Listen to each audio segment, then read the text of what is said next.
ബഹുമാനരായ സത്യവിശ്വാസിനികളെ, സർവശക്തനായ അള്ളാഹുവിൻ്റെ വിധിവിലക്കുകൾ അനുസരിച്ച് കഴിവിൻ്റെ പരമാവധി ജീവിതത്തിൽ അള്ളാഹുവിനെ തഖ്വ ജീവിക്കണമെന്ന് അമുഖമായി എന്നോട് നിങ്ങളോട് വസിയത്ത് ചെയ്യുകയാണ്. അള്ളാഹു സുബ്ഹാനഹു വ തആല മുത്തഖീങ്ങളോട് ജീവിച്ച് മുസ്ലിമായി മരിക്കാനുള്ള നല്ല തൗഫീഖ് നമുക്കെല്ലാവർക്കും നൽകി അനുഗ്രഹിക്കട്ടെ. പ്രിയമുള്ളവരെ, വിശുദ്ധമായ ദുൽഹജ്ജ് മാസത്തിൻ്റെ ആദ്യവാരത്തിൽ പവിത്രമായ യൗമുൽ ജുമുഅ വെള്ളിയാഴ്ചയിൽ ജുമയിൽ പങ്കെടുത്തുകൊണ്ടാണ് നമ്മളിരിക്കുന്നത്. ഇതിൻ്റെ മഹത്വവും മൂല്യവും എത്ര കണ്ട് വിശ്വാസികൾ മനസ്സിലാക്കുന്നുണ്ട് എന്ന് അറിയാൻ കഴിയുന്ന കാര്യമല്ല. ഓരോരുത്തരുടെയും അറിവും ഉൾക്കാഴ്ചയും ചിന്തകളും എത്രത്തോളം മുൻകടന്നിട്ടുണ്ട് എന്നത് നമുക്ക് പരസ്പരം അളന്നെടുക്കാൻ കഴിയുന്ന സംഗതിയല്ല.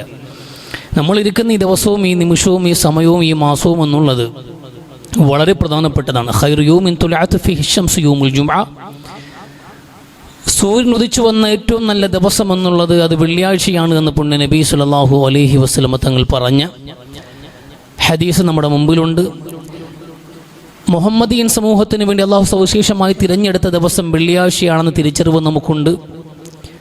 അതിനൊക്കെ ഉപരിയായ ദുൽഹജ്ജ് മാസം അള്ളാഹു പവിത്രമാക്കിയ മാസമാണെന്നും ദുൽഹജ്ജിൻ്റെ ആദ്യത്തെ 10 ദിവസങ്ങൾ അത് സവിശേഷമായി അള്ളാഹു പരിഗണിക്കുന്ന ദിവസങ്ങളാണെന്നും ഒക്കെയുള്ള അറിവുകൾ നമുക്കുണ്ട് എങ്കിൽ അതെല്ലാം കൂടി ചേർത്ത് വായിക്കുമ്പോൾ നമ്മൾ ഇന്ന് കടന്നു പോകുന്ന ഈ നിമിഷങ്ങൾ എത്രയോ വിലപ്പെട്ടതാണ്.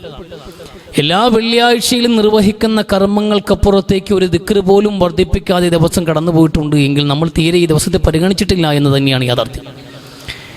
ഈ നഷ്ടപ്പെടുന്ന അല്ലെങ്കിൽ നമ്മൾ വലിച്ചെറിഞ്ഞ് കളയുന്ന രത്നക്കല്ലുകളുടെ മൂല്യം നമ്മൾ പലപ്പോഴും മനസ്സിലാക്കാറില്ല. അന്ന് ഓർമ്മപ്പെടുത്തി ഇനിയും അവശേഷിക്കുന്ന നിമിഷങ്ങൾ നമ്മുടെ മുമ്പിലുണ്ട്. എല്ലാ വെള്ളിയാഴ്ചയും പോലെ അല്ലെങ്കിൽ എല്ലാ സാധാരണ ദിവസങ്ങളും പോലെ കടന്നു പോകേണ്ട ഒരു ദിവസമല്ല ഇത്. പ്രാർത്ഥനകളും ദിക്റുകളും ഖുർആൻ പാരായണവും നമസ്കാരങ്ങളും മറ്റ് എല്ലാം അധികമായി ചെയ്യാൽ വലിയ കൂലി പ്രതീക്ഷിക്കാവുന്ന ഒരു ദിവസമാണിത്. നമ്മളെ സംബന്ധിച്ചിടത്തോളം അതിനിർണായകമായി പരലോകത്ത് നിൽക്കാൻ കഴിയുന്ന ദിവസങ്ങൾ ഒന്നുകൂടിയാണ് ഈ വെള്ളിയാഴ്ച എന്നത് നമ്മൾ മനസ്സിലാക്കി ഇനിയുള്ള നിമിഷങ്ങളിൽ പ്രവർത്തിക്കാൻ തയ്യാറാവുക.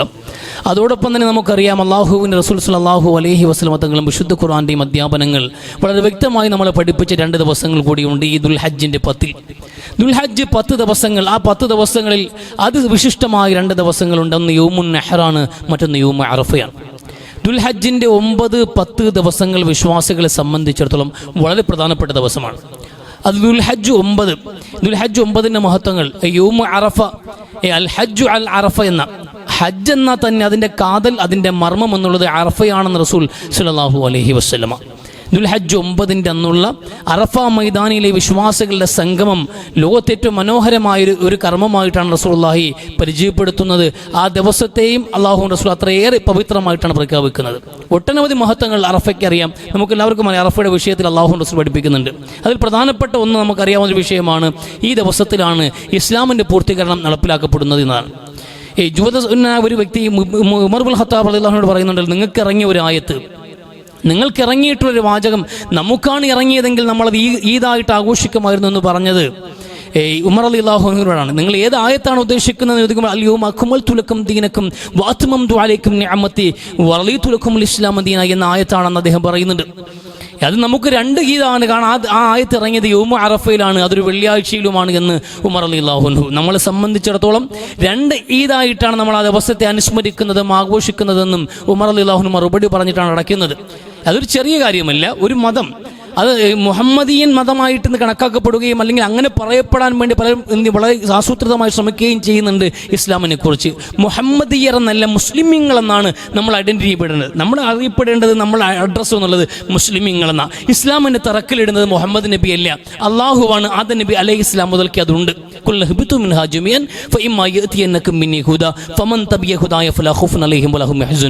ആദം നബി അലൈഹി ഇസ്ലാമിനെയും ഹവ്വയെയും ഈ ഭൂമിയിലേക്ക് അയക്കുമ്പോൾ അല്ലാഹു സുബ്ഹാനഹു വ തആല പറഞ്ഞ വാചകമാണിത്.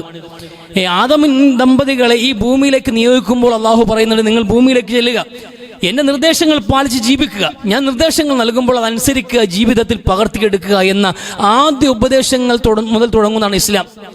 ആ മതത്തിൻ്റെ പൂർത്തീകരണം അന്ത്യപ്രവാചകൻ മുഹമ്മദ് നബിയിലൂടെ നടപ്പിലാക്കപ്പെട്ടു. അതിന് സാക്ഷിയായ ദിവസവും അതിന് സാക്ഷിയായ ഇടവും എന്നുള്ളത് അറഫയാണ്.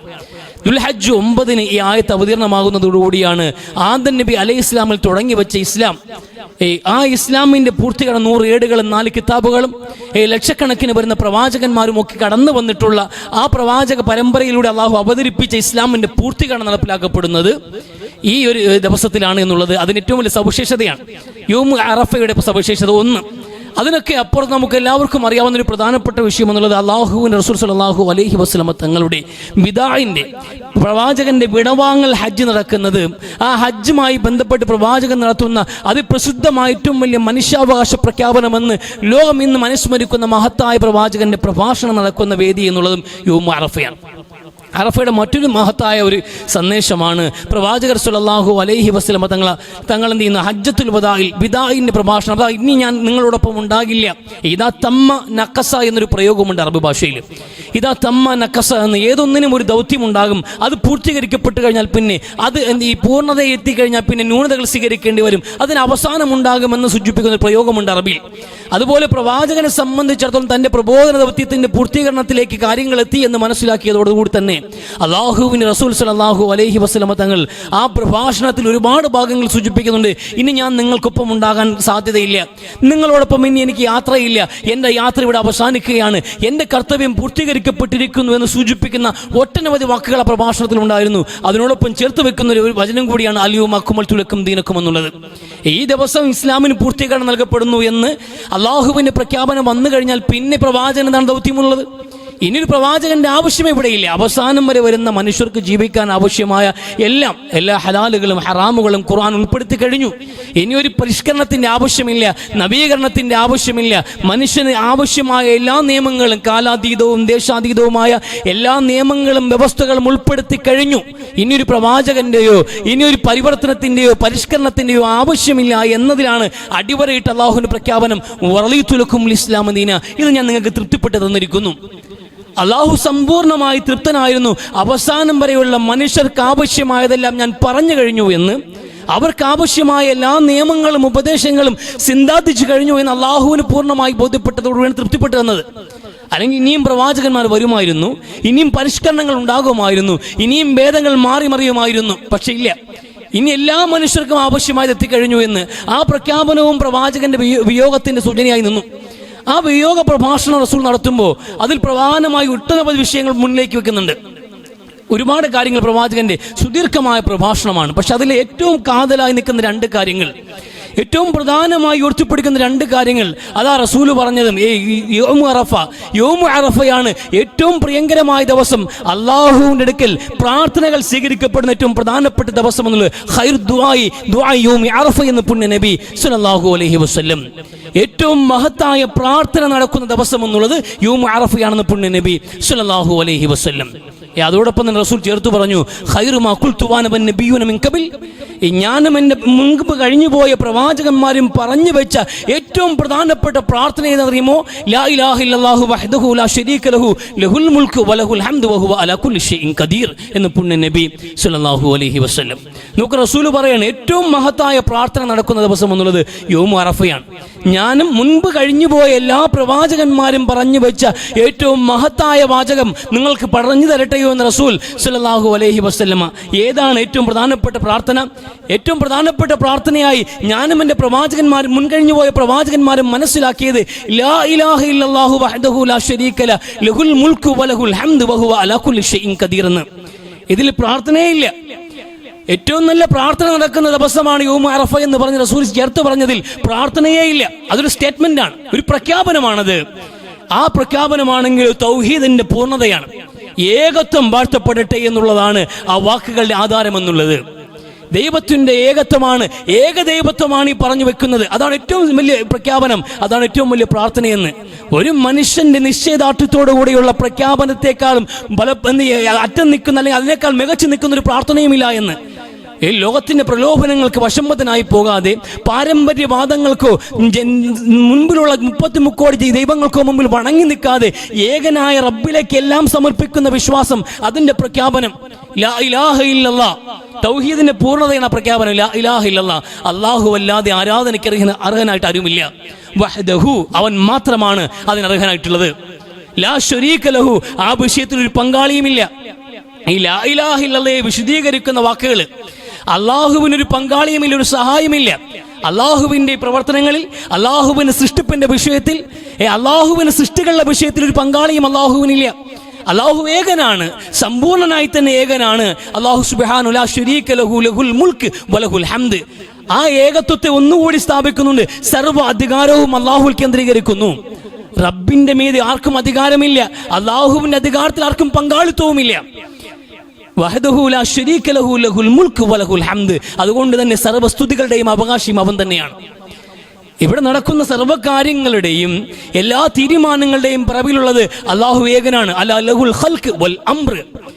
സൃഷ്ടിച്ചവന് മാത്രമാണ് കൽപ്പിക്കാൻ അധികാരമുള്ളത്.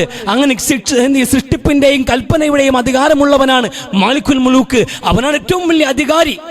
ആ അധികാരി ഏകനാണ്. ആ അള്ളാഹുവിന്റെ വിഷയത്തിൽ ഒരു പങ്കാളിയുമില്ല. അതുകൊണ്ട് തന്നെ സർവ്വ സ്തുതിവാക്കുകളുടെയും അവകാശി, അടിസ്ഥാനപരമായ അവസാനത്തെ അവകാശി എന്നുള്ളത് അള്ളാഹുവാണ്. ലഹുൽ മുൽക്ക് വലഹുൽ ഹംദ്. അതാ പ്രഖ്യാപനം. ഈ പ്രഖ്യാപനമാണ് ലോകത്ത് പറയപ്പെട്ട ഏറ്റവും മഹത്തായ വാക്ക് എന്ന് പുണ്യ നബി സല്ലല്ലാഹു അലൈഹി വസല്ലമ യൗമ അറഫയിൽ പ്രാർത്ഥിക്കണമെന്ന് പറയുമ്പോൾ ആ പ്രാർത്ഥനയിൽ ഏറ്റവും മുമ്പിൽ നിൽക്കേണ്ടത് ഈ വാചകമാകട്ടെ എന്നാണ് റസൂലിന്റെ ഈ സൂചന എന്നുള്ളത്. പ്രാർത്ഥനയ്ക്ക് അത്രയും പരിഗണനയുണ്ട് യൗമ അറഫ എന്ന ഈ ദിവസത്തിൽ എന്ന് പുണ്യ നബി സല്ലല്ലാഹു അലൈഹി വസല്ലമ. നമുക്ക് ഇവിടെ ഏറ്റവും നെളിച്ചു നിൽക്കുന്ന ഒരു കാര്യം എന്നുള്ളത് അറഫയുടെ ഒന്നാമത്തെ സന്ദേശം എന്നുള്ളത് ഏകദൈവത്വമാണ്. ലോകത്ത് നിന്ന് ഇസ്ലാമിന് രണ്ട് കാര്യങ്ങൾ രണ്ടാമത് റസൂൽ പറയുന്നത്. റസൂലിന്റെ പ്രഭാഷണത്തിൽ നോക്കുക ഇതേ കാര്യം. ഇന്ന റബ്ബക്കും വാഹിദ് വ ഇന്ന അബാക്കും വാഹിദ് അലാ ലഫ്ദി അറബി അജമി. റസൂലിന്റെ പ്രഖ്യാപനം നോക്കൂ നിങ്ങൾ. നിങ്ങളുടെ റബ്ബ് ഒന്നാണ് കേട്ടോ, നിങ്ങൾക്ക് എല്ലാവർക്കും ഒരേ ഒരു ദൈവമേ ഉള്ളൂ എന്ന്. അല്ലാഹു റസൂലിന്റെ പ്രഖ്യാപനം വ ഇന്ന അബാക്കും വാഹിദ്, നിങ്ങൾക്കൊരു പിതാവേ ഉള്ളൂ എന്ന്. ഈ രണ്ട് പ്രഖ്യാപനമാണ് ലോകത്ത് ഇന്നും ഇസ്ലാമിലേക്ക് ജനങ്ങൾ ആകർഷിക്കപ്പെടാൻ കാരണമായിട്ടുള്ളത്. പ്രധാനപ്പെട്ട ഇസ്ലാമിലേക്ക് ജനങ്ങൾ ഇന്നും കടന്നു വരുന്നതിന്റെ കാര്യം ഈ പ്രഖ്യാപനമാണ്. ഒന്ന്, നിങ്ങൾക്ക് ദൈവം ഒന്നേ ഉള്ളൂ, നിങ്ങളെല്ലാവരും ഒരു അച്ഛന്റെ മക്കളാണ് എന്ന ഈ രണ്ട് പ്രഖ്യാപനം തന്നെയാണ് ഇന്ന് ഏറ്റവും കൂടുതൽ ഇസ്ലാമിനെ വെറുക്കാനും കാരണമായിട്ടുള്ളത്. ഇസ്ലാമിനോട് ജനങ്ങൾക്കുള്ള പ്രിയത്തിന്റെ കാരണവും പ്രധാനമായിട്ട് ഇത് തന്നെയാണ്. ജനങ്ങൾ മഹാഭൂരിപക്ഷം ആൾക്കാരും ഇസ്ലാമിനെ വെറുക്കാനുള്ള കാരണവും ഇസ്ലാമിനോട് ശത്രുത പുലർത്താനുള്ള കാരണവും ഇത് തന്നെയാണ്. രണ്ട് കാര്യങ്ങൾ. ഒന്നിവിടെ പാരമ്പര്യമായി സ്ഥാപിക്കപ്പെട്ട ഒരുപാട് ദൈവങ്ങളായി പോയി ലോകത്ത്. ഒരുപാട് ദൈവങ്ങൾ ഓരോ ദിവസം കഴിയുമ്പോഴും പുതിയ പുതിയ ദൈവങ്ങൾ ഉണ്ടായിക്കൊണ്ടേയിരിക്കുന്നു ഈ ലോകത്ത്. ആ ദൈവങ്ങൾ ഇവിടെ മനുഷ്യന്മാർ നമുക്കിടയിൽ ആരോ ഒരാൾ പ്രസവിച്ച് ഇവിടെ വളർന്നു വലുതായി ഈ സ്കൂളിലൊക്കെ പഠിച്ച് അങ്ങനെ ഭക്ഷണം കഴിച്ചും വിസർജിച്ച് നടക്കുന്ന ഒരു മനുഷ്യനൊരു സുപ്രഭാതത്തിൽ ആശ്രമം ഉണ്ടാക്കിയിട്ട് ദൈവമായി ഇരിക്കുമ്പോൾ അവിടെയും പ്രാർത്ഥനയുമായി ചെല്ലുന്ന ആൾക്കാർ, അവിടെയും വഴിപാടുകളുമായി ചെല്ലുന്ന ആൾക്കാർ, അവിടെയും നേർച്ചയുമായി ചെല്ലുന്നവർ, അവിടെയും സങ്കടങ്ങൾ ഇറക്കി വെക്കാൻ വേണ്ടി വരി നിൽക്കുന്ന ആയിരങ്ങൾ, ടോക്കൺ കിട്ടാതെ നിരാശരായി മടങ്ങുന്ന ഒരുപാട് മനുഷ്യർ, ആൾ ദൈവങ്ങളുടെ മടങ്ങൾ കാണാൻ കഴിയും. ഇന്നും ദൈവങ്ങൾ ഉണ്ടായിക്കൊണ്ടിരിക്കുന്ന ഈ ലോകത്ത് അള്ളാഹു മാത്രമാണ് ദൈവമെന്ന് പറയുമ്പോൾ അതിനോട് വെറുപ്പുള്ളവർ കൂടും സ്വാഭാവികമായിട്ട്. ഏത് കാലം മുതൽക്കേ ദൈവങ്ങൾ ഉണ്ടായി തുടങ്ങി? നൂഹ് നബി അലൈഹി ഇസ്ലാമിന്റെ കാലം മുതൽക്കേ ദൈവങ്ങൾ ഈ ഭൂമിയിൽ ഉണ്ടായി തുടങ്ങി. അള്ളാഹുവിന്റെ പ്രതീകങ്ങളായി സ്ഥാപിക്കപ്പെട്ടവർ. ഇത് പടച്ചവന്റെ സഹായികളാണ്, പടച്ചവനിലേക്കുള്ള മാർഗമാണ്, വഴികാട്ടിയാണ്, മധ്യസ്ഥനാണ്, മീഡിയേറ്ററാണ്. അങ്ങനെ പലതരത്തിൽ ദൈവങ്ങളായി അവതരിപ്പിക്കപ്പെട്ടുകൊണ്ടിരുന്നു ഒരുപാട് അവതാരങ്ങൾ. അതിൽ മരിച്ചുപോയ മൺമറഞ്ഞുപോയ മനുഷ്യരുണ്ടായിരുന്നു, അവർ രൂപങ്ങൾ ഉണ്ടായിരുന്നു, അവർ മഖ്ബറകൾ സ്ഥാപിക്കപ്പെട്ടു, അവരെ മേൽ ഉണ്ടാക്കിയിട്ടുള്ള ശില്പങ്ങൾ ദൈവങ്ങളാക്കപ്പെട്ടു. അങ്ങനെ ഓരോന്നും പശുവും പഴുതാരയും പുഴുക്കളും അതോടൊപ്പം തന്നെ പുലിയും എലിയും ഒക്കെ ആരാധിക്കപ്പെടുന്ന ഒരു ലോകത്ത് നിൽക്കുകയാണ് നമ്മൾ ജീവിക്കുകയാണ്. ഈ ലോകത്ത് ജീവിക്കുമ്പോഴും മനുഷ്യർ ഈ കാണുന്ന 33 കോടി ദൈവങ്ങൾ ദൈവങ്ങളല്ല, ഈ കാണുന്ന ആൾ ദൈവങ്ങൾ ദൈവങ്ങളല്ല, ഈ കല്ലുകൾ ദൈവങ്ങളല്ല, സൂര്യനും ചന്ദ്രനും ദൈവമല്ല. അവർക്കൊന്നും ഇതിൽ സൃഷ്ടിപ്പിൽ പങ്കാളിത്തമില്ലല്ലോ. അവരാരും ഒന്നിനെയും പടച്ചിട്ടില്ല. ഒരു പുൽക്കൊടി പോലും അവരെ കൊണ്ട് പടയ്ക്കാൻ കഴിഞ്ഞിട്ടില്ല. ഒരു ഈച്ചയെ പോലും സൃഷ്ടിക്കാൻ അവരെ കൊണ്ട് കഴിഞ്ഞിട്ടില്ല. ഒരു മഴത്തുള്ളി പോലും അവരെ നിയന്ത്രണത്തിലില്ല. ഒരു പച്ചില പോലും അവരെ നിയന്ത്രണത്തിലില്ല. പിന്നെ എങ്ങനെയാണ് അവർക്ക് ദൈവത്വം ഉണ്ടാവുക? അവരെങ്ങുമല്ല, ഏകനായൊരു സൃഷ്ടാവുണ്ട്. നമ്മുടെ നഗ്നനേത്രങ്ങൾ കൊണ്ട് നമുക്ക് കാണാൻ കഴിയാത്ത, എന്നാൽ ഈ ജഗത്തിനെ മുഴുവനും സൃഷ്ടിച്ചിട്ടുള്ള പരിപാലിക്കുന്ന സംരക്ഷകനായ ഒരു ദൈവം ഉണ്ട് എന്ന വിശ്വാസം, അതാണ് അറഫയുടെ ഏറ്റവും മർമ്മമായ ഭാഗം എന്നുള്ളത്. ആ വിശ്വാസമാണ് ഇന്ന് ലോകത്ത് ജനങ്ങൾ ഇസ്ലാമിലേക്ക് വരാനും കാരണം, വെറുക്കാനും കാരണം. അതിവിടെ സഹിക്കില്ല. ദൈവത്വം സ്ഥാപിക്കേണ്ടവരെ സംബന്ധിച്ചിടത്തോളം, അതോടൊപ്പം തന്നെ എന്നീ മക്ബറ മാഫിയകൾ നടത്തുന്നവരെ സംബന്ധിച്ചിടത്തോളം ഈ ആത്മീയ ചൂഷണത്തിലൂടെ കുംഭവീർപ്പിക്കണമെന്ന് ലക്ഷ്യമിടുന്നവരെ സംബന്ധിച്ചിടത്തോളം അതൊക്കെ വലിയൊരു കോർപ്പറേറ്റായി മാറിയിട്ടുണ്ട്. ആത്മീയത ഇവിടുത്തെ ഏറ്റവും വലിയ വിൽപ്പന ചരക്കായി മാറിയില്ലേ? അപ്പൊ അതുകൊണ്ട് തന്നെ ആത്മീയമായി ജനങ്ങളെ ചൂഷണം ചെയ്ത് അവരുടെ വിശ്വാസങ്ങളെ ചൂഷണം ചെയ്തുകൊണ്ട് കുംഭവീർപ്പിക്കാനും കോടികൾ സമ്പാദിക്കാനും ലക്ഷ്യമിടുന്ന ആൾക്കാർ ഈ പഴയ കാലങ്ങളിലൊക്കെ എന്ത് ചെയ്യുക, ചില ആൾക്കാരൊക്കെ അത്തരത്തിൽ രൂപപ്പെടുമ്പോൾ അവരൊക്കെ വളരെ ഒരു സന്യാസികൾ എന്ന് പറയുന്ന ഒരു പ്രയോഗമുണ്ട്, സൂഫികൾ എന്ന് പറഞ്ഞ പ്രയോഗങ്ങളുണ്ട്. പരിത്യാഗികളായി സാധാരണ മനുഷ്യരുടെ ജീവിതങ്ങളോ അതിൻ്റെ ആഡംബരങ്ങളോ അതിൻ്റെ സന്തോഷങ്ങളോ ഒന്നുമില്ലാതെ വിവാഹങ്ങൾ പോലും വേണ്ടെന്ന് വെച്ച് ജീവിതത്തിൻ്റെ സൗഖ്യങ്ങളും സുഖങ്ങളും വെടിഞ്ഞ് ഏകാഗിയായി അവരെന്ത് തപസ്സിൽ കഴിഞ്ഞുകൂടുന്നവരാണ്. അവരാണ് പ്രത്യേകം മാറുന്നത് ചില ആൾക്കാരെ ജീവിച്ചിട്ടുള്ളത്. ചില ഒറ്റപ്പെട്ട ദൈവങ്ങൾ അങ്ങനെ രൂപപ്പെട്ടു. പക്ഷെ ഇന്നത്തെ ദൈവങ്ങൾ അങ്ങനെ അല്ലല്ലോ. ആത്മീയ ആചാര്യന്മാരെക്കാളും വലിയ സാമ്രാജ്യമുള്ളവരാരാ ഉള്ളത്? അവർക്ക് ഏറ്റവും വലിയ ബിസിനസ് ഉള്ളത്, അവർക്കാണ് ഏറ്റവും വലിയ സാമ്രാജ്യങ്ങളുള്ളത്. ഇവിടുത്തെ ഒരു അമ്മയ്ക്ക് തന്നെ 100 രാജ്യങ്ങളിലാണ് വിശാലമായി കിടക്കുന്ന ആത്മീയ സാമ്രാജ്യങ്ങളുള്ളത്. അങ്ങനെ ആൾ ദൈവങ്ങൾ ലോകം അടക്കി വാഴുന്ന കോർപ്പറേറ്റ് മാഫിയകളുടെ പിമ്പുകളായി മാറുന്ന സാഹചര്യമുണ്ട്. അവർക്കൊപ്പം നിൽക്കുന്നവരോ അല്ലെങ്കിൽ അവരെക്കാൾ മുകളിൽ നിൽക്കുന്നവരോ ആയ ബിസിനസ്സുകാരായി മാറുന്നുണ്ട്. അപ്പോൾ ഇവരെ സംബന്ധിച്ചിടത്തോളം ഏകനായ ഒരു ദൈവത്തെ അവതരിപ്പിക്കുന്ന, ഏകനായ ദൈവത്തെ മാത്രമേ ആരാധിക്കാവൂ എന്ന് പറയുന്നൊരു വിശ്വാസം ശത്രുപക്ഷത്ത് നിൽക്കും, വേട്ടയാടപ്പെടും. അതാ ഇസ്ലാമിനുള്ള വെറുപ്പിനൊരു കാരണമെന്നുള്ളത്. ഒരു പരിധിവരെ, എന്നാൽ ഏതടിസ്ഥാനത്തിലും ഏത് സാഹചര്യത്തിലും മുസ്ലിമീങ്ങൾ, അത് ഒരു പ്രധാനമായി നമ്മൾ മനസ്സിലാക്കുക. നമ്മൾ മുസ്ലിമീങ്ങളാണോ അള്ളാഹുവിൽ മാത്രം വിശ്വസിക്കുന്നു, മുഹമ്മദ് നബിയെ അനുസരിക്കുന്നു, പരലോക വിശ്വാസം വെച്ചു പുലർത്തുന്നു, അച്ചടക്കമുള്ള ഒരു ജീവിതം നയിക്കാൻ നമ്മൾ താല്പര്യപ്പെടുന്നു, നമ്മൾ വിമർശിക്കപ്പെടും. നമ്മൾ ഒരുപാട് എന്ത് ചെയ്യും, ഒരു പാർശ്വവൽക്കരിക്കപ്പെടും. മതത്തിന്റെ പേരിൽ നമ്മൾ വേട്ടയാടപ്പെടും. ഇതൊക്കെ സ്വാഭാവികമായിട്ടുണ്ടാകും. മരണം വരെ അല്ലാതെ ഒന്നും സംഭവിക്കാൻ പോകുന്നില്ല. അതുകൊണ്ട് തന്നെ ആരെയും ഭയന്നിട്ട് വിശ്വാസങ്ങൾ മാറ്റിപ്പിടിക്കാൻ, നമ്മുടെ ദൈവത്തെ തള്ളിപ്പറയാൻ, നമ്മുടെ ഈ ജീവിത ചിട്ടയെ തള്ളിപ്പറയാൻ വേണ്ടി ഒരിക്കൽ പോലും നമ്മൾ മെനക്കെടാൻ പാടില്ല. പല ആൾക്കാരും വലിയ നാട്യത്തിലാണ്.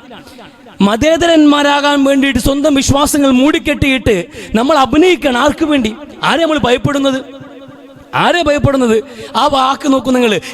ഈ പറഞ്ഞ ഏറ്റവും മഹത്തായ വാക്ക് അറഫയിൽ പറയണമെന്ന്, യൗമ അറഫയിൽ നിങ്ങൾ പറഞ്ഞോളൂ എന്ന് പ്രവാചകൻ താല്പര്യപ്പെട്ടുകൊണ്ട് മുമ്പോട്ട് വെച്ച വാക്കിന്റെ അവസാനം എന്താണ്? വഹുവ അലാ കുല്ലി ഷൈഇൻ ഖദീർ എന്ന്. അവനാണ് അധികാരം, അവനാണ് നമ്മളെ സൃഷ്ടിച്ചത്, അവനാണ് ആരാധനകൾക്കെല്ലാം അർഹൻ, അവൻ മാത്രമാണ്, അവന് പങ്കാളികളില്ല, സർവ്വാധികാരവും അവന്, സർവ്വസ്തുതികളും അവന് സർവ്വത്തിന്റെ മേൽ ശക്തിയുണ്ട് എന്ന്.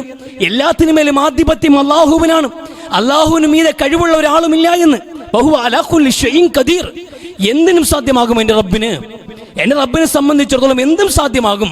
എല്ലാത്തിനും കഴിവുള്ളവൻ എൻ്റെ നാഥൻ എന്ന് പറഞ്ഞ് അവസാനിപ്പിക്കുമ്പോൾ എല്ലാം കഴിവുള്ളവനായ, എന്തിനും കഴിയുന്ന എൻ്റെ റബ്ബിനെ ഒരു ഭയവുമില്ല. പക്ഷേ അധികാരത്തിന്റെ ചാട്ടയടികളുമായി കടന്നു വന്ന, താൽക്കാലികമായി മാത്രം ഇവിടെ അധികാരത്തിന്റെ പിൻബലത്തോടുകൂടി മുസ്ലിമീങ്ങളെയും ന്യൂനപക്ഷങ്ങളെയും വേട്ടയാടുന്ന ആൾക്കാരെ കാണുമ്പോൾ ഭയം.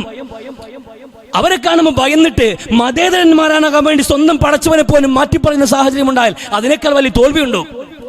പിന്നെന്ത് ആദർശമാണ് നമുക്കുള്ളത്?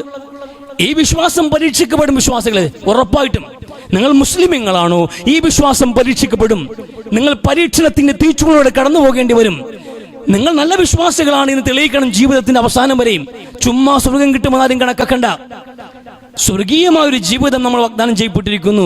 കുടുംബത്തോടൊപ്പം ഒരു കെട്ടിടത്തിനകത്ത്, മനോഹരമായ വീട്ടിനകത്ത് ഞാനും എൻ്റെ ഭാര്യയും എൻ്റെ മക്കളും എൻ്റെ മാതാപിതാക്കളും അങ്ങനെ കുടുംബത്തോടെ, കൂട്ടുകുടുംബമായി, സന്തോഷത്തോടെ, അനശ്വരമായി, ആനന്ദത്തുനിലായി ജീവിക്കാനുള്ള അവസരം അല്ലാഹു ഒരുക്കി വെക്കുമ്പോൾ അതിലേക്ക് നടന്നെടുക്കാൻ ആ പാതയിൽ മുള്ളുകൾ ഉണ്ടാകും, കല്ലുകൾ ഉണ്ടാകും, നേർത്ത് നോവുകൾ നിങ്ങൾക്ക് നൽകിക്കൊണ്ടേയിരിക്കും. ആ പ്രയാസങ്ങൾക്ക് അപ്പുറത്താണ് സ്വർഗം. ചുമ്മാ കിട്ടൂല. പക്ഷെ അവിടെ പതറിപ്പോയാൽ, ഈ ചെറിയ ഭീഷണികൾക്ക് മുമ്പിൽ ഭയന്നു പോയാൽ നമ്മൾ എങ്ങനെയാണ് ലക്ഷ്യത്തിലെത്തുക? അതുകൊണ്ട് നമ്മൾ ആദർശത്തിന്റെ വിഷയത്തിൽ ഇത് പ്രധാനപ്പെട്ടതാണ്. ഇത് ഏറ്റവും പ്രധാനപ്പെട്ടതാണ്. അള്ളാഹുവിന്റെ ഏകത്വം നമ്മൾ പറയുക എന്നുള്ളത്. ആ വിശ്വാസം എല്ലാ കാലത്തും വേട്ടയാടപ്പെട്ടു. അത് ആദ്യത്തെ സംഭവമാണ്. അപ്പൊ ഇന്ത്യയിൽ ഇപ്പോൾ സംഘപരിവാറിന്റെ അധികാരം വന്നതുകൊണ്ടാണ് മുസ്ലിമീങ്ങൾ വേട്ടയാടപ്പെടുന്നത്. ഇസ്രായേൽ വന്നതുകൊണ്ടാണ്. അങ്ങനെയല്ല മനുഷ്യരെ. നൂഹ് നബി അലൈഹി ഇസ്ലാമിന്റെ കാലം മുതൽക്കേ വിശ്വാസികൾ വേട്ടയാടപ്പെടുന്നു. അവർ ക്രൂരമായി പീഡിപ്പിക്കപ്പെടുന്നു. ഏറ്റവും വലിയ ശ്രേഷ്ഠനായ അഷ്റഫുൽ മുഹമ്മദ് നബി സല്ലല്ലാഹു അലൈഹി വസല്ലമ തങ്ങൾ എത്ര ക്രൂരമായാണ് പ്രവാചകനെ അവർ ആക്രമിച്ചത്. പ്രവാചകന്റെ വേദനകൾ കണ്ട് ചിരിച്ച ശത്രുക്കൾ ഉണ്ടായിരുന്നല്ലോ. പ്രവാചകനെയും ആ ഉമ്മത്തിനെയും അഹദ് എന്ന് പറഞ്ഞ വിശ്വാസത്തിലേക്ക് വന്നവരെ ക്രൂരമായി പീഡിപ്പിച്ചിട്ട് ആ പീഡനത്തെ വിനോദമാക്കി മാറ്റിയ, അത് എന്റർടൈൻമെന്റ് ആക്കി മാറ്റിയ ആൾക്കാർ. ഉത്ബത്തിന്റെ മക്കള് ഈ ബിലാലിനെ കൈകാര്യം ചെയ്യുമ്പോൾ അവർക്ക് രസമായിരുന്നു. അത് എരിപരി കൊള്ളുന്ന വെയിലത്ത് നഗ്നനായി കിടത്തപ്പെട്ട ആ മനുഷ്യന്റെ നെഞ്ചിലേക്ക് കല്ലെടുത്ത് വെച്ച് കളിക്കുമ്പോൾ, വെള്ളം വെള്ളമെന്ന് വിളിക്കുന്ന മനുഷ്യന്റെ വായിലേക്ക് മൂത്രമൊഴിച്ചു കൊടുക്കുമ്പോൾ അതൊക്കെ കളിയും വിനോദമായിരുന്നു ആ മനുഷ്യർക്കെങ്കിൽ, അഹദ് എന്ന വിശ്വാസം ഉയർത്തിപ്പിടിച്ച ബിലാല് മരുഭൂമിയിൽ കിടന്ന് വെന്തുരുകുന്നുണ്ടായിരുന്നു. ഒരിറ്റ് ദാഹജലത്തിന് വേണ്ടി അദ്ദേഹം വെമ്പൽ കൊള്ളുന്നുണ്ടായിരുന്നു. പക്ഷേ ആദർശം വിട്ടില്ലല്ലോ. അത്രയും തീക്ഷ്ണമായി പരീക്ഷിക്കപ്പെടും ഈ വിശ്വാസത്തിന് പുറത്ത്. അതേറ്റവും പ്രധാനപ്പെട്ടതാണ്. ആ വിശ്വാസമാണ് ഒരു പരിധി വരെ നമ്മളെല്ലാവരെയും നമ്മളെ മുസ്ലിമീങ്ങളെ എതിർക്കാനുള്ള കാരണം. ഏകദൈവ വിശ്വാസം, അവർക്ക് കുറെ വിശ്വാസം, അവർ മാത്രമാണ് ശരി, അങ്ങനെ ഒരു ധാരണ. അവർക്ക് എവിടെ പോയാലും അവർ പ്രത്യേക നിസ്കാരം, അവർ ട്രെയിൻ എന്നില്ല, റോഡെന്നില്ല, അവർ ഭയങ്കര നിസ്കാരക്കാർ. അങ്ങനെ നമ്മുടെ നമസ്കാരം, നമ്മുടെ ആരാധന, നമ്മുടെ പടച്ചുള്ള നമ്മുടെ ഇഷ്ടം, നമ്മുടെ വിശ്വാസം, ഇതൊന്നും ആർക്കും താല്പര്യപ്പെടില്ല, ആർക്കും സഹിക്കുന്നില്ല. അതാ റസൂലുള്ളാഹി യഹൂദ് വന്നസറ ഹത്ത തബ്തബിയ മില്ലതഹും, പ്രവാചകരെ യഹൂദികളെയും നസ്രാനികളെയും തൃപ്തിപ്പെടുത്താമെന്ന്. അവരെയൊക്കെ തൃപ്തിപ്പെടുത്താൻ കുഴപ്പമില്ല, നിങ്ങളെ പാട്ടിന് പൊക്കോളൂ, കൊള്ളാം, നിങ്ങൾ നല്ലവരാണ് കേട്ടോ മുഹമ്മദ് നബിയെ എന്ന് നിങ്ങൾക്ക് നല്ല സർട്ടിഫിക്കറ്റ് നൽകി, ഞങ്ങൾക്ക് ഞങ്ങളുടെ മതം, നിങ്ങൾക്ക് നിങ്ങളുടെ മതം, നിങ്ങൾ കുഴപ്പമില്ല എന്ന നിലയിൽ നിങ്ങളെ ഒന്ന് തൃപ്തിപ്പെടുത്തി സ്വീകരിക്കുന്ന ഒരു മനോഭാവത്തിലേക്ക് ക്രൈസ്തവരും ജൂതരും എത്തുമെന്ന് താല്പര്യപ്പെടുന്നുണ്ടോ? അങ്ങ് ആഗ്രഹിക്കുന്നുണ്ടോ? നടക്കൂല നബിയെ. മില്ലത്തും, നിങ്ങൾ അവരെ പോലെ ആകാതെ അവരുടെ മതത്തിലേക്ക്, അവരുടെ വിശ്വാസങ്ങളിലേക്ക്, അവരുടെ ബഹുദൈവത്വത്തിലേക്ക്, അവരുടെ വേദങ്ങളിലേക്ക് നിങ്ങൾ ചെന്ന് ചേരാമെന്ന് ഉറപ്പ് കൊടുക്കാതെ, ആ വിശ്വാസത്തിന് പിറകെ നിങ്ങൾ നിൽക്കാതെ, ഒരു കാരണവശാലും നിങ്ങൾ അവർക്ക് അപ്രിയരായിരിക്കും, അതുവരെയും പ്രിയപ്പെട്ടവരാവില്ല എന്ന് ഖുർആൻ പറയുന്നത് ഒരിക്കലും സാധ്യമാവുന്ന അറിയില്ല. നമ്മൾ ഈ വിശ്വാസം മുറുകെ പിടിക്കും തോറും നമ്മളോട് അവർക്ക് ദേഷ്യം കൂടിക്കൊണ്ടേയിരിക്കും. അത് സ്വാഭാവികമാണ്. കൃത്യമായി നമസ്കരിക്കുന്ന, കൃത്യമായി നോമ്പെടുക്കുന്ന, സക്കാത്ത് കൊടുക്കുന്ന, സഹായിക്കുന്ന, പാവങ്ങളെ സഹായിക്കുന്ന, ജാതി മതം നോക്കാതെ മനുഷ്യന് ഉപകാരം ചെയ്യുന്ന അച്ചടക്കമുള്ള മുസ്ലിമീങ്ങളോട് അവർക്ക് വല്ലാത്തൊരു വെറുപ്പുണ്ടാകും. അത് സ്വാഭാവികമാണ്. അത് നമ്മുടെ വിശ്വാസമാണ് പ്രധാനപ്പെട്ട കാരണം. ഏകത്വം അത് നമ്മൾ ഉയർത്തിപ്പിടിക്കുന്നു. ഇവിടെ ഇപ്പൊ ആൾക്കാരെന്ത് ചെയ്യുന്നു? മതേതരരാകാൻ വേണ്ടിയിട്ട് അതൊക്കെ ഇപ്പൊ ഏകത്വം മാറ്റിവെച്ചിട്ട് സർവ്വജാതികളുടെയും മതങ്ങളുടെയും ആഘോഷങ്ങളിൽ അവരുടെ ഭാഗമായി നല്ല മതേതര മുസ്ലിമീങ്ങൾ ഇവിടെയുണ്ട്. എല്ലാ മുസ്ലിമീങ്ങളും കുഴപ്പക്കാരെന്നല്ല. നോക്കൂ, ഈ ശബരിമല സീസൺ വരുമ്പോൾ അരവണയ്ക്ക് വേണ്ടി കാത്തിരിക്കുന്ന എത്ര മുസ്ലിം സഹോദരങ്ങളുണ്ട് നമ്മുടെ നാട്ടിൽ. ഒരു ഓണം വരുമ്പോൾ അതിൽ മുമ്പിൽ നിന്ന് ആഘോഷിക്കുന്ന എത്ര നല്ല മുസ്ലിമീങ്ങളുണ്ട് എന്ന്. അതാ അവരെ നല്ല മുസ്ലിമീങ്ങൾ. ഇവിടെ അമ്പലത്തിൽ ഉത്സവം വരുമ്പോൾ പിരിവെടുക്കാനും ആ പിരിവിന് മുമ്പിൽ നിന്ന് നയിക്കാനും ഇവ സമൂഹ സദ്യക്ക് ഏർപ്പാട് ചെയ്യാനും അലങ്കാരങ്ങളും മറ്റുമൊക്കെ നടത്തിയിട്ട് ആരാധനകളിൽ സഹായിയായി നിൽക്കാനും ഒക്കെ ജാതിയും മതവും നോക്കാതെ കൂടെ നിൽക്കുന്ന നല്ല സുഹൃത്തുക്കൾ, നല്ല മുസ്ലിമീങ്ങൾ ഈ നാട്ടിലുണ്ട്. അവരെ നല്ല മുസ്ലിമീങ്ങളെന്ന്. അങ്ങനെ ഒരു നല്ല മുസ്ലിം ആയിട്ട് ആരെ സർട്ടിഫിക്കറ്റ് നമുക്ക് വേണ്ടത്? നല്ല മനുഷ്യനാകണം. ആരോടും വെറുപ്പ് വേണ്ട, ആരോടും വിദ്വേഷം വേണ്ട. പ്രവാചകൻ കടന്നു വന്നത് ഒരു മതത്തെ പഠിപ്പിക്കാൻ, മനുഷ്യനെ ഏകദൈവത്വത്തിലേക്ക് തിരിച്ചു വിളിക്കാനാ. അതിന്റെ എതിർചേരിയിൽ നിന്നവരോട് പോലും മാന്യമായി ഇടപെട്ടു റസൂൽ സ്വല്ലല്ലാഹു അലൈഹി വസല്ലം. അവരുമായിട്ട് പോലും കിബാന്റെ കൊടുക്കൽ വാങ്ങൽ ഇടപാടുകൾ നടത്തി. അവസാന നിമിഷവും ജൂതന്റെ വീട്ടിൽ പടയെങ്കിൽ കടം. ആ വിശ്വാസികൾ അവന്റെ വിശ്വാസം ശരിയല്ല എന്നറിഞ്ഞിട്ട് പോലും അവരുടെ വിശ്വാസ സ്വാതന്ത്ര്യത്തെ ബഹുമാനിക്കാനും അവരെ ഉൾക്കൊള്ളാനും പ്രവാചകന് കഴിഞ്ഞിട്ടുണ്ടായിരുന്നു. അതാ അല്ലാഹു റസൂൽ നമ്മളെ പഠിപ്പിച്ചു പോയത്.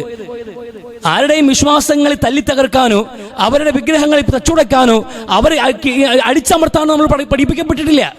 എല്ലാവരുടെയും വിശ്വാസ സ്വാതന്ത്ര്യം ഹനിക്കപ്പെടാൻ പാടില്ല. അവന് ഇഷ്ടമാണത്. പ്രവാചകൻ അത്രയും വലിയൊരു ആൾക്കൂട്ടത്തെ നിർമ്മിച്ചെടുത്തു. അത്രയും വലിയ ആൾക്കൂട്ടം കൊണ്ടുവന്ന് മക്കയിൽ ആധിപത്യം ഉറപ്പിച്ചു. വിജയക്കൊടി പാറിച്ചിട്ട് പോലും അല്ലാഹുവിന്റെ റസൂൽ സ്വല്ലല്ലാഹു അലൈഹി വസല്ലമ എന്ന പ്രവാചകന്റെ കീഴിൽ ജീവിക്കുന്നവരിൽ ജൂതന്മാരുണ്ടായിരുന്നു, മുശ്രിക്കുകളുണ്ടായിരുന്നു, നസ്രാനികൾ ഉണ്ടായിരുന്നു. ആലോചിച്ചു, അവരുടെ വിശ്വാസ സ്വാതന്ത്ര്യം സംരക്ഷിക്കപ്പെട്ടില്ലേ? ഒരു ആൾക്കൂട്ടം മുഴുവനും ആയുധങ്ങളുമായി വീട് വീടാന്തരം കയറി ഇറങ്ങിയിട്ട് മുസ്ലിമാണോ അല്ലേ എന്ന് ചോദിച്ചിട്ട് മുസ്ലിം അല്ലാത്തവരെല്ലാം വകവരുത്താൻ കഴിയുമായിരുന്നല്ലോ. അതല്ല പ്രവാചക ദൗത്യം, അതായിരുന്നില്ല. അതുകൊണ്ട് നമ്മൾ ഈ നാടകങ്ങൾ കളിക്കുന്ന പരിപാടി, ഒരുപക്ഷെ നിങ്ങൾക്ക് ഇവിടെ ഇങ്ങനെ ആൾക്കാർ അവന് നല്ല മുസ്ലിമാ, മതേതര മുസ്ലിം, അവനെ കണ്ട പഠിക്കാനുള്ളത്, അവരെ കണ്ട പഠിക്കാനുള്ളതെന്ന് ക്ഷേത്രത്തിൽ വന്ന് തുലാഭാരം നടത്തുകയും ക്ഷേത്ര വഴിപാടുകൾ പങ്കാളിയാവുകയും ഒക്കെ ചെയ്യുന്ന നേതാക്കന്മാരുണ്ട് ഇവിടെ. രാഷ്ട്രീയക്കാർക്ക് പലപ്പോഴും ജാതിയും മതവും ഇല്ല. വോട്ടിന് വേണ്ടിയിട്ട് എല്ലാ മതത്തിലേക്കും അവർ വരും. മുസ്ലിം ഭൂരിപക്ഷ പ്രദേശങ്ങളിൽ ഖുർആൻ ഓതി പ്രസംഗിക്കുകയും മറ്റു ഏരിയകളിലേക്ക് പോകുമ്പോൾ ഞാൻ അങ്ങനെ ഒരു മുസ്ലിം അല്ല എന്ന്, അത്തരത്തിൽ ഈ ഒരു സങ്കുചിതമായി ചിന്തിക്കുന്ന ഒരു മുസ്ലിം അല്ല എന്ന്, ആ ഒരു വിശ്വാസികൾക്ക്, അള്ളാഹുൽ വിശ്വസിക്കുന്നവർക്കും നമസ്കരിക്കുന്നവർക്കും മാത്രമാണ് സ്വർഗം കൊടുക്കുന്നു എന്ന വിശ്വാസവും എനിക്കില്ല എന്ന്, നന്മ ചെയ്യുന്നവർക്കെല്ലാം സ്വർഗമുണ്ട് എന്ന് അങ്ങനെയൊക്കെ പറയുന്ന ഒരു ഈ താൽക്കാലികമായ ലാഭത്തിന് വേണ്ടി പറഞ്ഞു നിൽക്കുന്ന ആൾക്കാരുണ്ടല്ലോ, ആ കൂട്ടത്തിലങ്ങ് നമ്മൾ നിൽക്കാൻ പാടില്ല. അതല്ല നമുക്ക് മാതൃക എന്നുള്ളത്. നമ്മുടെ ആദർശവും വിശ്വാസവും മുറുകെ പിടിക്കാൻ കഴിയണം. അത് അല്ലാഹു റസൂൽ അവസാനവും നമ്മൾ പറഞ്ഞ കാര്യമാണ്.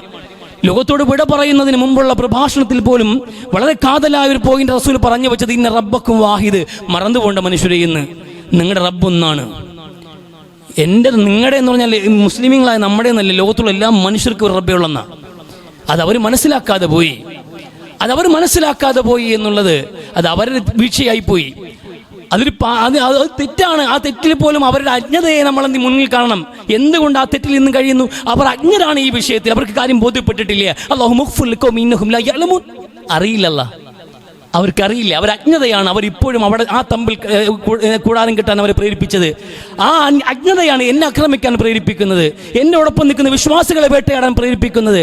അജ്ഞതയാണ് എന്ന് അള്ളാഹുവിനോട് അതുകൊണ്ട് പൊറുക്കണേ എന്ന് പ്രാർത്ഥിച്ച പ്രവാചകനിലാണ് നമുക്ക് മാതൃകയുള്ളത്.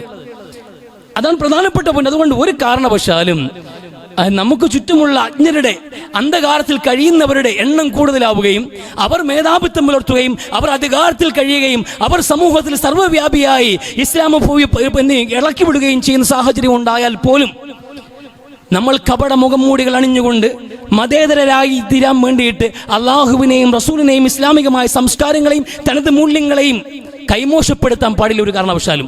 ഒന്നാമത് മനസ്സിലാക്കുക, അവസാനവും പറഞ്ഞ വാക്ക്. രണ്ടാമത് റസൂൽ പറഞ്ഞ പ്രധാനപ്പെട്ട പോയിന്റ്, വാഹിദ്, നിങ്ങൾക്ക് എല്ലാവർക്കും ഉള്ളത് ഒരു അച്ഛനാണ് എന്നാണ്. എല്ലാ മനുഷ്യരെയും കൂടി ഇവിടെ പറയുന്നത് രണ്ട് കാര്യങ്ങളും. രണ്ടാമത്തെ പോയിന്റ് ഇതാണ്. ഈ രണ്ട് കാര്യങ്ങൾ, ഏകദൈവത്വവും ഏകമാനവതയും. ഈ ഏകമാനവതയും വലിയ വിഷയമാണെന്ന് ഇസ്ലാമിന് എന്തുകൊണ്ട് നിരാകരിക്കുന്നു വലിയ സമൂഹം? ഒന്ന് ഏകദൈവ വിശ്വാസം. കാരണം ഒരുപാട് വിശ്വാസങ്ങൾ സംരക്ഷിക്കേണ്ടതുണ്ട്. അവർക്ക് ഒരുപാട് ദൈവങ്ങൾ ഇവിടെ നിലനിൽക്കണമെന്ന് ആഗ്രഹിക്കുന്നവർക്ക് ഏകദൈവ വിശ്വാസം ഭീഷണിയാകും. രണ്ടാമത് ഏകമാനവതയാണ്. എല്ലാ മനുഷ്യരും ഒന്ന് എന്ന് പറയുന്നത് ഇന്ന് ലോകത്തെ ഏറ്റവും വലിയ തെറ്റാണ്. വലിയ സമൂഹത്തിന്, വലിയൊരു ആൾക്കൂട്ടത്തെ സംബന്ധിച്ചിടത്തോളം ജനങ്ങളുടെ ജാതീയമായി തിരിക്കേണ്ടതുണ്ട്, ഗോത്രങ്ങളായി തിരിക്കേണ്ടതുണ്ട്, വർണ്ണപരമായി തിരിക്കേണ്ടതുണ്ട്. അവർണ്ണനും സവർണ്ണനും എന്ന നിലയിലുണ്ടാകണം. ജാതീയതയുടെ പേരിൽ ജനങ്ങൾ തിരിക്കണം. കറുത്തവനും വെളുത്തവനും തിരിക്കപ്പെടണം. ദേശീയതയുടെ പേരിൽ പോലും ജനങ്ങൾക്കിടയിൽ ഡിവൈഡ് ഉണ്ടാക്കണം. അങ്ങനെ ജനങ്ങൾക്കിടയിൽ വിഭാഗീയത ഉണ്ടാക്കിയിട്ട് ആ വർഗീയ ധ്രുവീകരണത്തിലൂടെ മാത്രം കാര്യം സാധ്യമാക്കുന്ന ഒരുപാട് പേർ ഇവിടെ ഉണ്ട്. അത്തരം കക്ഷികളെ സംബന്ധിച്ചിടത്തോളം ഇസ്ലാമിന്റെ ഈ നയം എന്നുള്ളത് ഏറ്റവും വലിയ അപകടമാണ്. എല്ലാ മനുഷ്യരും ഒന്നോ, ഒരച്ഛന്റെ മക്കളോ, അതെങ്ങനെ ശരിയാവും? ഇവിടുത്തെ ദളിതനും ഇവിടുത്തെ നായാടിയും ഇവിടുത്തെ ഈഴവനും ഇവിടുത്തെ കീഴ്ജാതിക്കാരും ഇവിടുത്തെ കർത്തവർഗക്കാരനും ഇവരൊക്കെ എല്ലാം ഒരു അച്ഛന്റെ മക്കളെന്ന് പറഞ്ഞാൽ ഇതുവരെ നമ്മൾ കെട്ടിപ്പൊക്കിയിട്ടുള്ള സവർണബോധത്തിനെ എവിടെ കൊണ്ടുപോയി സംസ്കരിക്കും? നമ്മളെല്ലാം സവർണരാണ്, നമ്മൾ വലിയ പാരമ്പര്യമുള്ള ആൾക്കാരാണ്, ബ്രഹ്മാവിന്റെ തലേന്ന് വന്നതാണ് എന്നൊക്കെ വിശ്വസിക്കുന്ന ഒരു സമൂഹം. ലോകത്ത് അന്തസ്സോടെ അഭിമാനത്തോടെ ജീവിക്കാൻ കഴിയുന്നവർ വെള്ളക്കാർ മാത്രമാണെന്നും വെള്ളക്കാരന്റെ പാദസേവകരായി മാത്രം ജീവിക്കാൻ വിധിക്കപ്പെട്ട കേവലം പുഴുക്കൾക്ക് സമാനമായ ജീവിതങ്ങളാണ് ബ്ലാക്സിനുള്ളത് എന്ന്, കറുത്തവനുള്ളത് എന്ന് സങ്കല്പിക്കുന്ന പരിഷ്കാരികളുടെ നാട്ടിൽ പോലും വിവേചനം എന്നുള്ളത് ശക്തമായി നിൽക്കുന്നിടത്ത് എല്ലാ മനുഷ്യരും ഒന്നെന്ന്, കറുത്തവനെയും വെളുത്തവനെയും പെറ്റെടുത്തത് ഒരു സ്വത്വമാണ് എന്ന്, അത് വിശുദ്ധ ഖുർആന്റെ പ്രഖ്യാപനം. വൈവിധ്യങ്ങളുണ്ട് മനുഷ്യർ നിങ്ങൾക്കിടയിൽ. അല്ലാഹുവിന്റെ ഏറ്റവും വലിയ ദൃഷ്ടാന്തങ്ങൾപ്പെട്ടതാണ് ആകാശഭൂമികളുടെ സംവിധാനം എന്നുള്ളത്. ആകാശത്തെയും ഭൂമിയെയും സൃഷ്ടിച്ചു എന്നുള്ളത് അല്ലാഹുവിന്റെ അത്ഭുതകരമായ ദൃഷ്ടാന്തമാണ്. നിങ്ങളുടെ ഭാഷകൾ വ്യത്യാസമായതും നിങ്ങളുടെ നിറങ്ങളിൽ വ്യത്യാസമുണ്ടാക്കിയതും അല്ലാഹുവിന്റെ അത്ഭുതമാണ് എന്ന് വിശുദ്ധ ഖുർആൻ. അല്ലാഹുവിന്റെ ദൃഷ്ടാന്തമാണ്. ലോകത്ത് മനുഷ്യരുണ്ട്, 700 കോടിയിലേറെ മനുഷ്യരുണ്ട്. ഓരോ മനുഷ്യനെയും വ്യത്യസ്തങ്ങളായി എത്ര വർണ്ണവൈവിധ്യങ്ങളാണ്. എത്ര മനോഹരമായാണ് അല്ലാഹു വർണ്ണങ്ങൾ കൊണ്ട് മനുഷ്യനെ വ്യത്യസ്തനാക്കിയിരിക്കുന്നത്. കറുത്തവനും വെളുത്തവനും ചുവന്ന് തുടുത്തവനും അങ്ങനെ വ്യത്യസ്തങ്ങളായ വർണ്ണങ്ങളിൽ മനുഷ്യനെ ഉണ്ടാക്കി, വ്യത്യസ്ത കുടുംബങ്ങൾ നൽകി, ഗോത്രങ്ങളാക്കി. അങ്ങനെ വ്യത്യസ്തതകൾ കൊണ്ടുവന്നത്, നിങ്ങൾക്കിടയിൽ വൈവിധ്യങ്ങൾ കൊണ്ടുവന്നത് നിങ്ങൾ ചേരിതിരിയാൻ വേണ്ടിയിട്ടല്ല. അത് നിങ്ങൾക്ക് ഐഡന്റിറ്റിയാ. ഓരോ മനുഷ്യനെയും തിരിച്ചറിയണമല്ലോ. അത് നിങ്ങളുടെ അഡ്രസ്സായിരുന്നു. അല്ലാതെ ഒരു കാരണവശാലും നിങ്ങൾക്കിടയിൽ വിവേചനം ഉണ്ടാക്കാനല്ല, നിങ്ങൾ അങ്ങനെ സങ്കല്പിക്കാനും പാടില്ലായിരുന്നു. ഒരു കാരണവശാലും പാടില്ലായിരുന്നു. വിവേചനങ്ങളല്ല അതുകൊണ്ട് സ്ഥാപിക്കേണ്ടത്. ഐഡന്റിറ്റി തിരിച്ചറിയപ്പെടേണ്ടതുണ്ട്. നിങ്ങൾ ഓരോരുത്തരും ഏത് ദേശക്കാരനാണ്, ഏത് ഭാഷക്കാരനാണ്, ഏത് കുടുംബക്കാരനാണ്, ആരാണ് നീ എന്ന് ഓരോ മനുഷ്യനെയും അറിയേണ്ടതുണ്ട്. അതുകൊണ്ട് ഓരോ മനുഷ്യന്റെയും ഫിംഗർ പ്രിന്റ് പോലും വ്യത്യസ്തമാക്കി പടച്ചു അല്ലാഹു. വ്യത്യസ്തമാക്കിയത് ആ വൈവിധ്യങ്ങളെല്ലാം എവിടെ നിന്നാണ് ഉണ്ടായെന്നറിയുമോ? വിശുദ്ധ ഖുർആൻ സൂറത്തുൽ നിസാഇന്റെ തുടക്കത്തിൽ അല്ലാഹു പറയുന്നുണ്ട്, യാ അയ്യുഹന്നാസു തഖൂ റബ്ബക്കുമുല്ലദീ ഖലഖക്കും മിൻ നഫ്സിൻ വാഹിദ. ഈ വൈവിധ്യങ്ങളെല്ലാം ഒറ്റ തടിയിൽ നിന്ന്, ഒറ്റ സ്വത്വത്തിൽ നിന്നാണ് ഉണ്ടായിരിക്കുന്നത് എന്ന് വിശുദ്ധ ഖുർആൻ. ഒരു സ്വത്വത്തിൽ നിന്നാണ് എല്ലാ വൈവിധ്യങ്ങളും, അത് ആദമിൽ നിന്നാണെന്ന്. ആദമും മിൻ തുറാബ്, ആദമാണെങ്കിലോ പുണ്യനബി അറഫയിൽ പറഞ്ഞു വെച്ച വാക്ക്, എല്ലാവരും ആദമിന്റെ മക്കളാണ്. ആദമാണെങ്കിലോ മണ്ണിന്റെ സന്തതിയാണ് എന്ന്. ഈ മണ്ണിൽ നിന്ന് പടക്കപ്പെട്ട ആദം, അവിടെ ആ മനുഷ്യന് ചരിത്രം തുടങ്ങുന്നതെന്ന്. മണ്ണിൽ നിന്നുണ്ടായ മനുഷ്യന് എന്ത് മഹത്വമാണ് പരസ്പരം മത്സരിക്കാനുള്ളത് എന്ന്. ഒരച്ഛൻ്റെ മക്കൾക്കിടയിൽ എന്താണ് വർണ്ണവിവേചനമെന്ന്, എന്താണ് വിവേചനങ്ങളെന്ന് വലിയ ചോദ്യമല്ലേ ഇവിടെ. ഇന്നൊക്കെ ഈ രാജ്യത്ത് ഇപ്പോൾ നിലനിൽക്കുന്നില്ലേ? വലിയ ദേശീയത പറയുന്നുണ്ടാകും. ഇന്ത്യൻസ്, ഇന്ത്യ എന്ന ഭാരതം എന്നൊക്കെ പറഞ്ഞ് വലിയ ദേശീയത ഇവിടെ കെട്ടിപ്പൊക്കി വിടുന്നുണ്ട്. പക്ഷേ ഈ ദേശീയതയ്ക്കകത്ത് പോലും, ഈ ഇന്ത്യ എന്ന കൺസെപ്റ്റിനകത്ത് പോലും വിവിധങ്ങളായ നിലയിൽ മനുഷ്യന് വിവേചനം ചെയ്യപ്പെടുന്നില്ലേ? സംസ്ഥാനങ്ങൾക്കിടയിൽ പോലും ഡിവൈഡുണ്ട്. അവർക്കിടയിൽ പോലും വർഗീയമായ ധ്രുവീകരണങ്ങൾ നടക്കുന്നുണ്ട്. അതിനുമൊക്കെ അപ്പുറത്ത് ജാതിപരമായ വിവേചനങ്ങൾ. ഈ തൊട്ടടുത്ത ദിവസങ്ങളിൽ പോലും അനുവാദമില്ലാതെ സവർണന്റെ അമ്പലത്തിൽ കയറിയ ദലിതനെ കൊണ്ട് അവിടെ കഴുകി ഇറപ്പിച്ചിട്ട് അവിടുത്തെ പൂജാരിയുടെ കാല് നക്കിപ്പിക്കുന്ന സാഹചര്യം ഉണ്ടായില്ലേ? ഒരു സ്കൂളിൽ നിന്ന് ദളിത് ബാലം കുടിച്ച പൈപ്പിൽ നിന്ന് വെള്ളം കുടിച്ചതിന് മേൽ ശകാരിക്കപ്പെട്ടില്ലേ? പൈപ്പ് വെള്ളം ബാക്കിയുള്ള കുട്ടികൾ കൂടി കുടിക്കുന്ന പൈപ്പിൽ നിന്ന് ഒരു കുട്ടി കൈവച്ച് വെള്ളം കുടിക്കുമ്പോൾ അതിന്റെ പേരിൽ സവർണബോധം തലക്ക് പിടിച്ചൊരു അധ്യാപിക ഭീഷണിപ്പെടുത്തുന്ന സാഹചര്യം ഉണ്ടായില്ലേ? മനുഷ്യനോട് കാണിക്കുന്ന ക്രൂരതകളെ മനുഷ്യർ ഇത് അഭിമാനിക്കണം. റസൂൽ പറഞ്ഞൊരു കാര്യമുണ്ട്, മുന്നിയാൻ ഹാക്കും, തീർച്ചയായിട്ടും ഞാൻ നിങ്ങളോട് നിരോധിക്കുകയാണ്. പാരമ്പര്യം പറഞ്ഞുള്ള ഫഖറുണ്ടല്ലോ, അവസാനിപ്പിക്കണമെന്ന് പുണ്യ നബി സല്ലല്ലാഹു അലൈഹി വസല്ലം. പാരമ്പര്യം പറഞ്ഞുകൊണ്ട് എൻ്റെ വാപ്പായാണ്, എൻ്റെ ഉപ്പാപ്പയാണത് അറിയാമല്ലോ, അറേബ്യയിലെ പ്രധാനപ്പെട്ട ആ ഗോത്രത്തിൽ വന്നയാളാണ് ഞാനെന്ന് മഹത്വം പറയുന്ന ഈ സംസ്കാരം ഞാനിവിടെ കടയോടെ പിഴുതെറിയുന്നു എന്ന് പുണ്യ നബി സല്ലല്ലാഹു അലൈഹി വസല്ലം അവസാനിപ്പിക്കാൻ പറഞ്ഞു. എന്നിട്ട് റസൂൽ ലാ ഫദൽ അറബിയൻ അൽ അജമി എന്ന്, ഖുർആന്റെ ഭാഷ അറബി ആയിരിക്കുമ്പോൾ, താനൊരു അറബി ആയിരിക്കുമ്പോൾ, അറബ് നാട്ടിൽ അനുയായികളുള്ളപ്പോൾ, അറബ് ദേശത്ത് നിന്നുകൊണ്ട് റസൂൽ പറഞ്ഞ വാക്കാണ്, ഒരു അറബിക്കും അനറബിയേക്കാൾ ശ്രേഷ്ഠതയില്ലെന്ന്. അങ്ങനെ ഒരു വംശീയ ബോധം അവർക്ക് വരാമല്ലോ. ഞാൻ അറബിയാണ്, അറബി കഴിഞ്ഞിട്ടേ ഉള്ളൂ, ഖുർആന്റെ ഭാഷ സംസാരിക്കുന്ന ഞാൻ കഴിഞ്ഞിട്ടേ ലോകത്ത് എവിടെയും മുസ്ലിമുള്ളൂ എന്നൊരു കാഴ്ചപ്പാടിലേക്ക്, ഒരു വിശ്വാസത്തിലേക്ക് അവർ വളർന്നേക്കാമെന്നുള്ളത് മുളയിലെ നുള്ളി മാറ്റി റസൂൽ സല്ലല്ലാഹു അലൈഹി വസല്ലമ. അറബ് സംസാരിക്കുന്ന സൗദി അറേബ്യയിൽ ജനിച്ചിട്ടുള്ള, മദീനയിൽ ഒരു ഉമ്മ പ്രസവിച്ച് വളർന്നു വന്ന ഒരു കാഫിറും, ഈ കേരളത്തിൽ ഒരു ആദിവാസി കോളനിയിൽ നിന്ന് ആദിവാസിയായി ജനിച്ചു വന്നിട്ട് അവസാനം ഇസ്ലാം മനസ്സിലാക്കി കൺവെർട്ട് ചെയ്ത് ഈ നിമിഷം ഇസ്ലാമിലേക്ക് വന്ന മുസ്ലിമിന്റെയും മഹത്വം വളർന്നാൽ, ഇപ്പോൾ ഈ നിമിഷം ഇസ്ലാമിലേക്ക് വന്ന ഈ കേരളത്തിലെ ആദിവാസിയായിരിക്കും മഹത്വമുള്ളവൻ. അല്ല, ജനിച്ച മണ്ണിന്റെയും സംസാരിക്കുന്ന ഭാഷയുടെയും പേരിൽ ആർക്കും മേന്മയില്ല എന്ന് പുണ്യ നബി സല്ലല്ലാഹു അലൈഹി വസല്ലം. അതാണ് ഇസ്ലാം പഠിപ്പിക്കുന്ന സംസ്കാരം. മഹത്തരമാണ് മനുഷ്യരെ. മുസ്ലിം ആയതിൽ നമുക്ക് അഭിമാനിക്കാൻ കഴിയും. നോക്കി, ഈ പള്ളിയിൽ ഈ അടുത്ത ദിവസത്തെ ഒരു സിനിമ, തമിഴ്നാട് സിനിമാടം പറഞ്ഞൊരു വാചകർമ്മരാണ്, അവരുടെ ആരാധനാലയങ്ങൾ കാണുന്ന വിവേചനങ്ങൾ. ഓരോ അമ്പലങ്ങൾ ഇവിടെ പണിയപ്പെടുമ്പോഴും അതിന് ഓരോ ജാതിയുണ്ട്, ഓരോ പ്രതിഷ്ഠയുണ്ട്. ആ ആൾക്കാർക്ക് ഇവിടെ കയറാൻ കഴിയുള്ളൂ, അവർക്ക് അവിടെ പൂജ നടത്താൻ കഴിയുള്ളൂ, ബാക്കിയുള്ളവർ പുറത്തു നിൽക്കണം. എന്തിന്? സവർണന്റെ വീടിന്റെ പടിപ്പല പോലും കടന്നു ചെല്ലാൻ അടിച്ച് പുറത്ത് കളഞ്ഞിട്ട് ചാണകവെള്ളം പൂശി അവരെന്ത് ചെയ്യും? അവർ ശുദ്ധീകരിച്ചെടുക്കും. അതിലേക്ക് കാല് വെക്കാൻ പോലും അവകാശമില്ലാതെ, മാറുമറയ്ക്കാൻ അനുവാദമില്ലാതെ, സവർണം നടക്കുന്ന വഴിയിലൂടെ നടക്കാൻ പോലും അനുവാദമില്ലാതെ മാറി നിർത്തപ്പെട്ട ഒരു സമൂഹം. അത്തരം വിവേചനങ്ങൾ ഇന്നും നിലനിൽക്കുന്നുണ്ട്. പല ക്ഷേത്രങ്ങൾ അനുവാദമില്ല. അവിടെ ആ ഒരു ചിന്തയിൽ നിന്നുകൊണ്ടുമാണ് മുസ്ലിം പള്ളിയിലേക്ക് നോക്കുന്നത്. മുസ്ലിം പള്ളിക്കകത്ത്, ഈ പള്ളിക്കകത്ത് ഇന്ന് സുബഹി നമസ്കാരം കഴിഞ്ഞ് ഒരാൾക്ക് ഇവിടെ കയറി വരാം, ലോഹർ വരെ ഇരിക്കാം, ലോഹർ കഴിഞ്ഞിട്ടും ഇവിടെ ഇരിക്കാം, അസ്ർ കഴിഞ്ഞും ഇവിടെ ഇരിക്കാം, മഗ്രിബ് കഴിഞ്ഞും ഇവിടെ ഇരിക്കാം. എന്തിന് വന്നു, എന്തിനിരിക്കുന്നു, ഇറങ്ങിപ്പോടാ എന്ന് ഒരു മനുഷ്യനോടും പറയില്ല. ഇത് അള്ളാഹുവിന്റെ ഭവനമാണ്. ഏത് മനുഷ്യനും വരാമല്ലോ, ഏത് മുസ്ലിമിനും ഇതിനകത്ത് കയറി വരാം. ശൂന്യമായി കിടക്കുന്ന ഈ പള്ളിക്കകത്ത് എവിടെ വേണമെങ്കിലും വന്നിരിക്കാം. ഏത് ഖുർആനും എടുത്തു ഓതാം, ഏത് തസ്ബീഹും ചൊല്ലാം, ഏത് ദിക്റും ചൊല്ലാം. ഒരു നിമിഷം പോലും ഒരാൾ പോലും വന്നിട്ട് ഇറങ്ങണ പള്ളിയുടെ പുറത്തുനിന്ന് പറയില്ല. കാരണം ഇത് അള്ളാഹുവിന്റെ ഭവനമാണ്. ഇവിടെ എല്ലാ മനുഷ്യരും ഒന്നാണ്. ഇതാ നമ്മൾ പഠിക്കുന്നത്. ഇത് ലോകം അറിയാതെ പോകുന്നുണ്ട് കേട്ടോ. നമ്മളെ കുറിച്ച് ആൾക്കാർ കണക്കാക്കുന്ന മറ്റെന്തോ ആണ്. നമ്മൾ തെറ്റിദ്ധരിപ്പിക്കപ്പെട്ടുകൊണ്ടേ ഇരിക്കുകയാണ്. നമ്മളെക്കുറിച്ച് മോശമായ ചിന്തകളല്ലാതെ നമ്മളെക്കുറിച്ച് സത്യസന്ധമായ ആരും ഒന്നും പറയുന്നില്ല ഇവിടെ. എന്താണ് ഇസ്ലാം, എന്താണ് മുസ്ലിമീങ്ങൾ, അവരെങ്ങനെയാണ് ചിന്തിക്കുന്നതെന്ന്, അവരെ പള്ളിക്കകത്ത് എന്തിരിക്കുന്നു എന്ന് ആർക്കും അറിയില്ല. ഇവിടെ ആയുധങ്ങൾ വെച്ച് പൂജിക്കുന്നു എന്ന് പലരും കണക്കാക്കുക. അതെ, മുഹമ്മദ് നബിയുടെ പ്രതിഷ്ഠപടി ഇരിക്കുന്നു എന്ന് ചിന്തിക്കുന്നവരും ഉണ്ടായേക്കാം. അത്ര പോലും അബദ്ധമായി ചിന്തിക്കുന്ന മണ്ടന്മാരുണ്ട്. ഒന്നും അറിയില്ല. അവരെങ്ങനെ മുഖമടച്ച് വിമർശിച്ചുകൊണ്ടിരിക്കണം മുസ്ലിമീങ്ങളെ. പക്ഷേ ആ ഇസ്ലാമിന്റെ ആ കാഴ്ചപ്പാട് നോക്കുക, എത്ര മനോഹരമാണ്. ഇസ്ലാമിന് മുസ്ലിമീങ്ങളുടെ ഈ സംസ്കാരം എന്നെ അത്ഭുതപ്പെടുത്തുന്നു എന്ന് നോക്ക്. ഒരു പള്ളിക്കകത്തേക്ക് അതാ ഇസ്ലാം പഠിപ്പിക്കുന്നത്. ഇവിടെ ഈ മനുഷ്യനെയാണ് ഇസ്ലാം സ്വീകരിക്കുന്നത്, മനുഷ്യത്വമാണ് പരിഗണിക്കുന്നത്. വിവേചനങ്ങൾ പാടില്ല, വർഗീയ ധ്രുവീകരണങ്ങൾ പാടില്ല. ഇത് റസൂൽ അവസാനവും പറഞ്ഞു വെച്ച വാക്കാണ്. അവസാനവും പറഞ്ഞു വെച്ച വാക്ക്, മനുഷ്യരെ നിങ്ങൾ അച്ഛനൊന്നാണ്. നിങ്ങൾക്ക് എല്ലാ മനുഷ്യൻ്റെയും ഈ വൈവിധ്യങ്ങളെ നമ്മൾ ഉൾക്കൊള്ളണം. ഈ പറയപ്പെടുന്ന മുസ്ലിമീങ്ങളെ വേട്ടയാടുന്ന, മുസ്ലിമീങ്ങളെ ആക്രമിക്കാൻ നിൽക്കുന്നവരുടെ പോലും വിഷയം എന്താണെന്നറിയുമോ?